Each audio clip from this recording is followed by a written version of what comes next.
Hi guys, I am Dr. Amy Nelson. Today's topic is stress and your digestive system.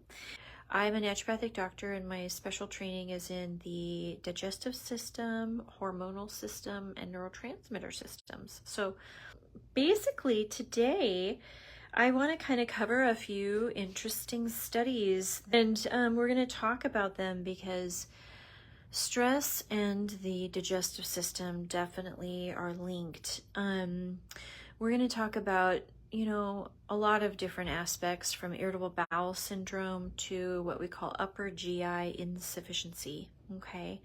And I know a lot of you are used to maybe using proton pump inhibitors and H2 blockers. These are medications that take away your stomach acid, right? But there's different ways that the heartburn is actually faced by your body. It may not have a lot to do with excessive stomach acid, but just the dynamics of how that upper GI has adapted in the face of the stress. Not to say that you don't need the PPI or the H2 blocker, but to tell you that that's not the solution. I always give the example to people. It's like if I had a pipe burst in my house and I shut off the water and I went, oh, look, I fixed it. Did I fix the pipe? No, I did not. I just didn't have the system running. So same goes for your upper GI, and fixing all of this is to really understand the root cause of what's going on. And that may be different than taking away the symptom, right? Sometimes we also call that taking the batteries out of the smoke detector, which you have to do sometimes. That's respectable. But don't fool yourself into thinking, oh, I'm all better now because I shut the water off to my house. Because there's a lot of other things that actually play into the imbalance, and we want to get you better. We don't want you to just live on what we call palliation, which means I'm taking away symptoms. Okay. So yeah. So I think I'm just going to I don't know if I can link these to my notes or something. So I'm just, I read over these studies, which are interesting. They kind of validate a lot of things that we talk about in functional medicine or naturopathic medicine. And I suppose I could explain what that is. I'm a naturopathic doctor, so I am a physician who actually studies the root cause of illness. Texas doesn't license us, so we're always trying to get that changed. We're licensed as primary care doctors in about 25 states. My license is in California, where I can, practice primary care. We're trained as primary care doctors. And so here in Texas, we're trying to change that. It's slow but sure. But we can practice as consultants here. So that's how I practice. And you can learn more about that on my website if you want to. Or you can go to texand.org. So that's TXAND.org. And that's the Texas Association of Naturopathic Doctors. So we write about what that is too. So if you're learning about like what functional medicine or naturopathic medicine, so functional medicine doctors study kind of similarly to how we study, just a few little nuanced differences, but we definitely kind of have the same goals and the same understanding of working a problem, for the most part. So anyway, these studies that I pulled up kind of support the functional ideologies that we've understood. Okay, so let's say you have tummy troubles and you've got maybe gas and bloating, pain, diarrhea. You can also have like indigestion, so reflux, belching, right? So there's a lot of times when you go to the GI doctor and all this isn't really like understood well. It means like maybe you don't have like you got endoscopy and colonoscopy and you didn't see any big time issues there. Awesome. That's great. That's great news. It means you probably didn't have something that needed a surgery or a strong medication to treat. That's okay, because that means the pathology didn't go down that road that far, or it's not there yet. So you always, it's not a waste of time to have a great colonoscopy. That's an amazing thing. It means, we didn't catch any problems, right? And no problems are occurring. That's where you want to get to the change. That means the change can probably happen with you. You can fix your diet, you can fix your stress. Today we're going to talk a lot about stress, but yeah, we could easily talk again about diet and the inflammatory process with food and how it contributes to these digestive issues. So This first little study is actually kind of an article. It's about stress in the gut, and it's written by Dr. Howard Mertz, Associate Professor of Medicine and Radiology by Vanderbilt University. So it's that's the university that put this article out. It's not really a study, but he cites a lot of studies in it, so that was kind of neat. And I myself, I'm used to reading studies, and I'm used to picking apart studies, and I'm used to understanding the bias in studies, and even looking at the statistical variations in the study. So when you read a study, I want this to be important for you. I find this on the internet, right? People read the internet, report it as gospel. And I'm really always telling people, I'd like you to cite me the study that came from so I can read it and understand what they're trying to say, right? So if you have a factoid that you read on the internet, you do need to put your little critical thinking brain on and think about, like, the internet, yeah, is great information, but it also is kind of like an infomercial. And so there's usually a reason why somebody's putting the information out. They usually want to sell something or gain attention in some way. So there's kind of like the rationale behind why it's out there. So sometimes I'll see information, this is a case in point, where I'm reading these things, and this is like, the conclusions are going to be drawn by Howard Mertz here. What we're going to do is we're going to look at his conclusions here that stress reduces the transit time in the stomach and the upper GI. And then he also found, and he cites this rat study, in which in the large bowel, the colon, it actually increases the transit time. Why would your body do that? Well, let's say you get a lot of cortisol, right? You get a lot of stress hormone. It's due to that mechanism with the stress hormone that we're going to see in this rat study the increased transit time, meaning like the motility of the stomach, the motility of the large bowel sped up. Why? To probably expel toxins. So these poor little rats here, and they stress them out. I don't want to, get into it, but like, the rats are okay after a while. Like, they're okay, but they kind of put them into a place where they could tell that they were stressed. And I have to read that to determine why, but they weren't abused in any way, but they were stressed out. So you could argue some things there. But anyway, the stress reaction on their bowel was really observed. And I don't know the mechanism. I got to read that too. But here, the conclusion definitely were that the large bowel motility increased. And so they probably measured fecal matter coming out. And then the idea is to eliminate the toxin. Now the upper GI, definitely they had lower secretions in stomach acid and in the motility of the small intestine. And that was to probably keep toxins out as well, and actually to promote vomiting, right? So vomiting is actually reverse peristalsis. So you can see that there's probably like a tendency to feel nauseous and to not take in to take in food into the stomach and the esophagus. So I found that to be very, very interesting, because there's a stress response for when somebody is feeling nauseous or having indigestion. Now, we're going to understand that in the terms actually of reflux now. So here in his, further work up here, he's applying this idea to actually some human studies that went on. And I've talked about this a lot with people who have heartburn, because the mechanism, like we just mentioned, to get something to control the stomach acid is just a very short-term fix, right? So here in the human kind of studies, they're seeing that it's not really that you have too much stomach acid. You don't have too much stomach acid. In fact, here, the researchers, I'll read it, analysis of the esophageal pH, the measurement of the stomach acid, indicates that the amount of reflux doesn't increase during stress, or the amount of acid doesn't increase during stress, but the probability of feeling the reflux does.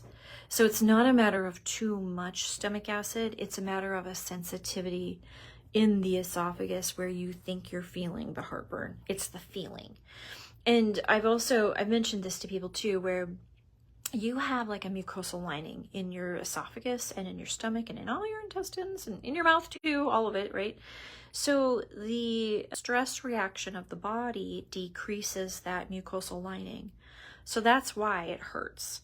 Now, stress also decreases the secretion of stomach acid. Your stomach has two innervations It's innervated by the restful nervous system and the scared or stressed nervous system, okay? So when we've got, like if I give you a big old stressor and then measure your stomach acid, it's probably going to be weaker, right? But over the course of time, let's say you're under chronic stress, that esophageal protective mucosal layer depletes. So does it hurt more even on weak stomach acid? It does. So it's a little bit counterintuitive, isn't it? So we don't have too much stomach acid. We have less mucosal protection and weaker acid. It just hurts more. What's a good example? Oh, I don't know. Like, let's say you're a knight and you're wearing body armor, you know, and you lose your body armor, and this is a bad example, and you go into battle, you get hurt. It's not the fact that it is the battle that's hurting you. Anyway, but like you lost your armor. Okay, so think of the mucosal layer as like an armor for the tissue, right? Because of course stomach acid is a pH of 2. It's strong. That's acid. So we need to actually protect the tissue in there. So I hope that makes sense. But here's an actual kind of citation that actually shows with evidence-based medicine that notion, okay? So I want us to really understand that going into like, how do I when I've got reflux, what goes on? And people will say to you like, oh yeah, stress, was majorly stressed out. And then I got more heartburn, I got more reflux. That makes sense. Now, we do always assess for what's called H. pylori. And in the past, H. pylori has really been associated with ulcers, right? In fact, that's a very famous study. But there are people who have ulcers that don't have H. pylori. So there's multiple ways to get to an ulcer, right? H. pylori is very infamous for it, but actually ulcerative conditions happen because why? That mucosal layer is really depleted, you know? So think of it that way. Now, do you need digestive enzymes?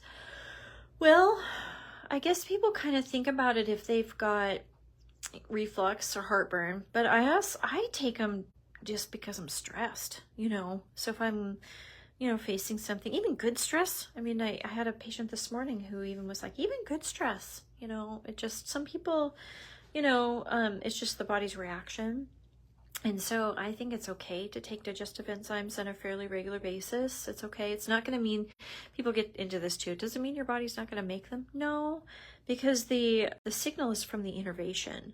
So there's not like a direct feedback loop to, you know, like the pituitary and stuff to downplay the gastric output.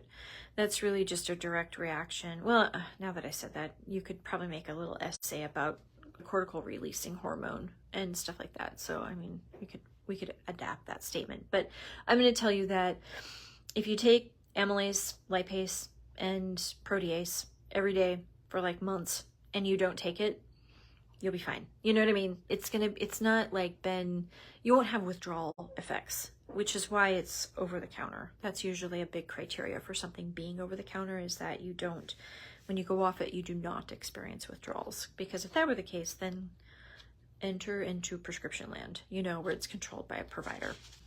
Anyway, so yeah, that's quite interesting. Now, here's a data point that this article brings out, that anxiety and depression are significant in irritable bowel syndromes by nearly 40%.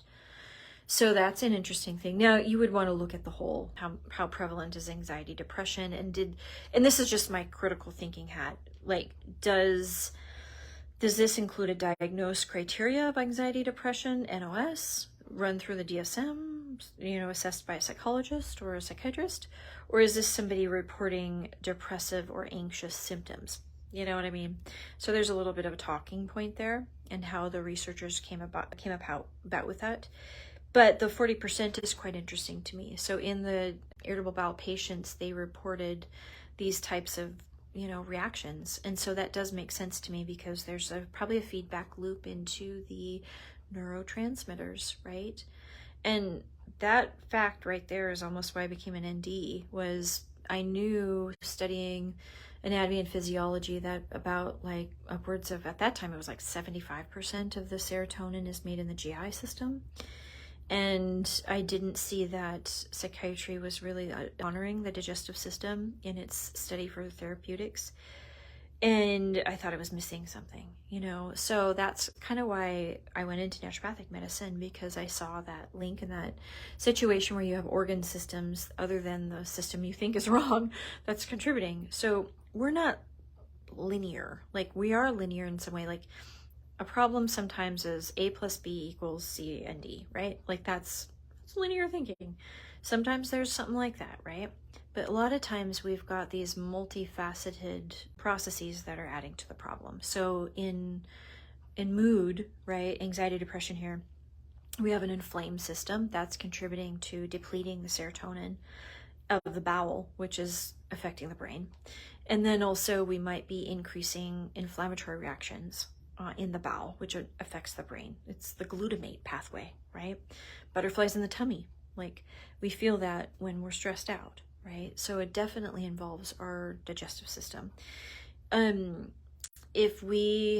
tell from my personal experience, if I eat my inflammatory foods, the next day is harder. Like, I have a lot more, overthinking, a lot harder to calm down. I have to kind of, take a chill pill, otherwise known as L-theanine in my world. I love L-theanine. It helps. It's an amino acid that just helps GABA onto the receptor. So if you're deep breathing, L-theanine kind of helps that out a little bit. But I know that now when I'm eating poorly, my nervous system shows up with an excitatory state, right? And now I know that as a holistic kind of wellness to eat well 85 to 95% of the time, So I know the foods that my body likes, and I know the foods that help my system. So I eat that mostly, I don't beat myself up if I go to the Round Rock Express game and have popcorn. But I know to stop popcorn, and I know to get it away from me because I'm going to have troubles. And I know that, but we're all human, right? And so we all do our best. But I'm more aware of that situation, and I take enzymes if that's happening, and I don't do it again, so one of those things.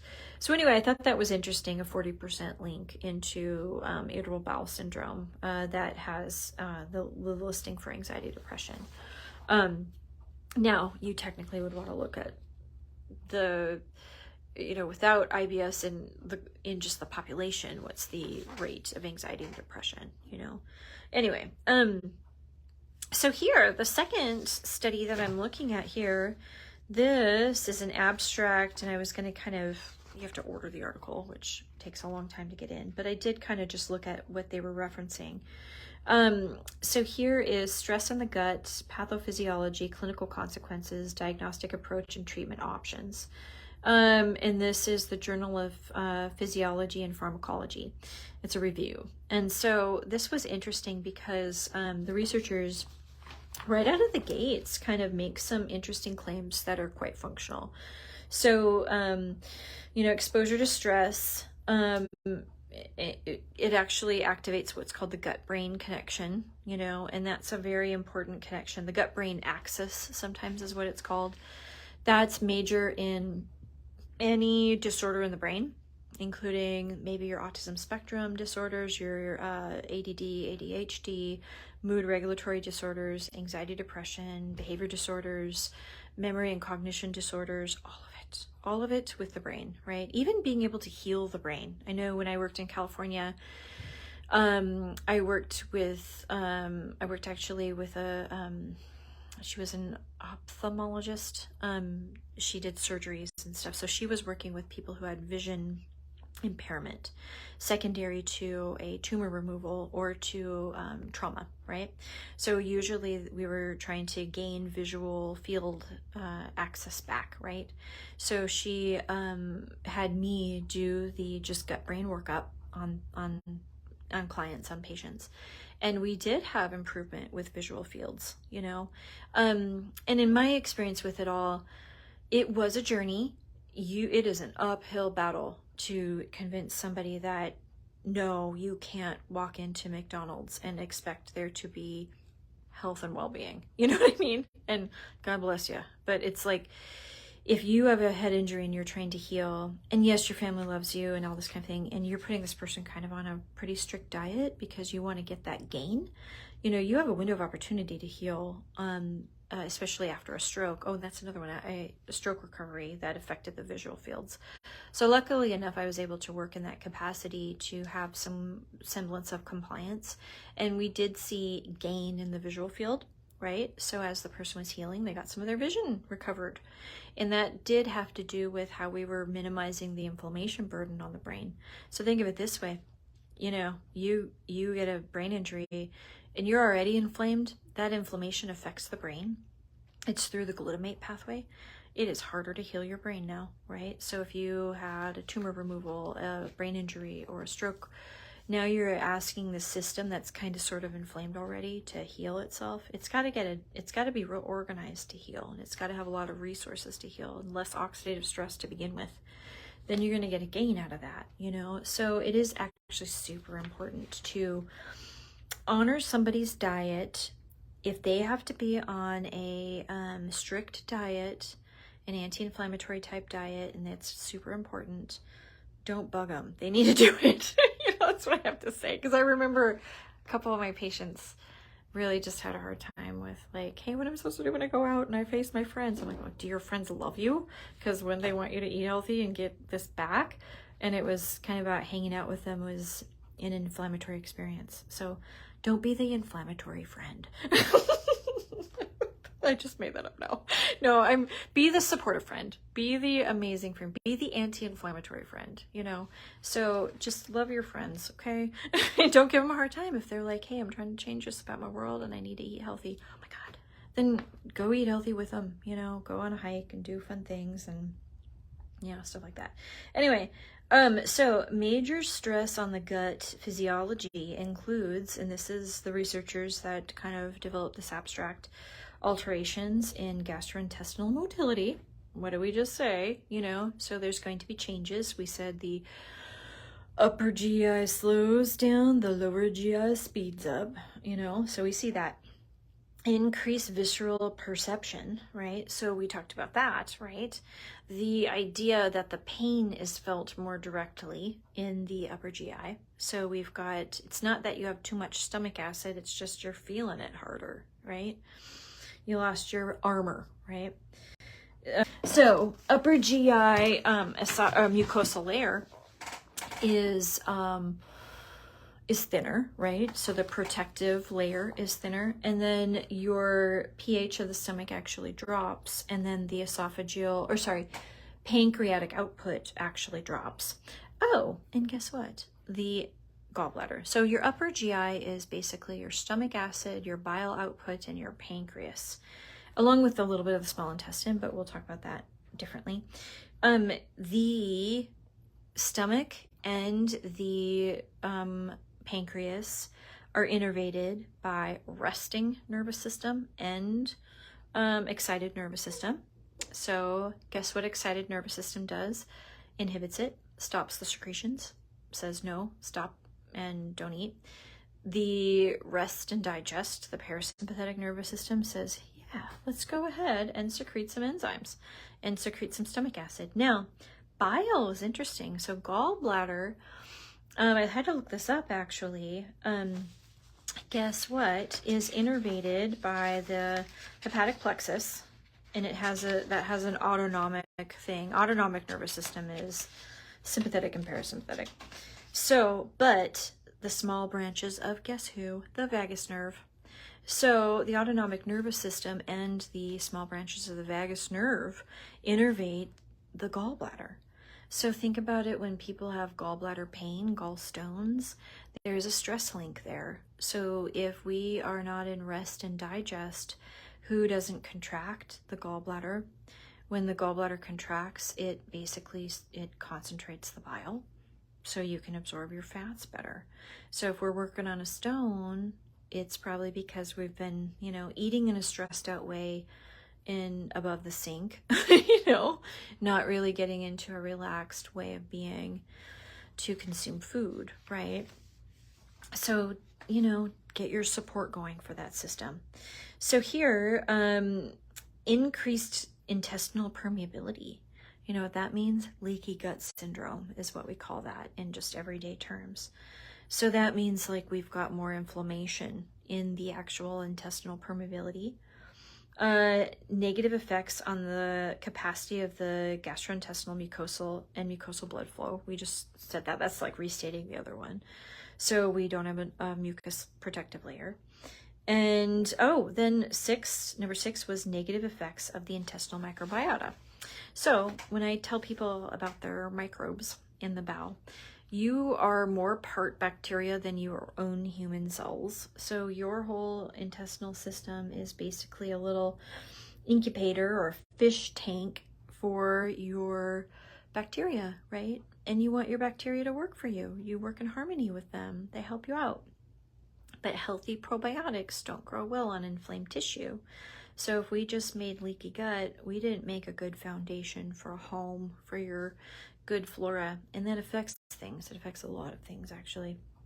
So here, the negative effects on the intestinal mucosa. So I was so happy they listed all that stuff out, because finally we've got kind of one comprehensive place where this is talked about, and it is evidence-based, and it is something that you can focus on for your what we call a functional problem, meaning you don't need a surgery, you don't need a strong medication, you just need to figure out how to fix this, right?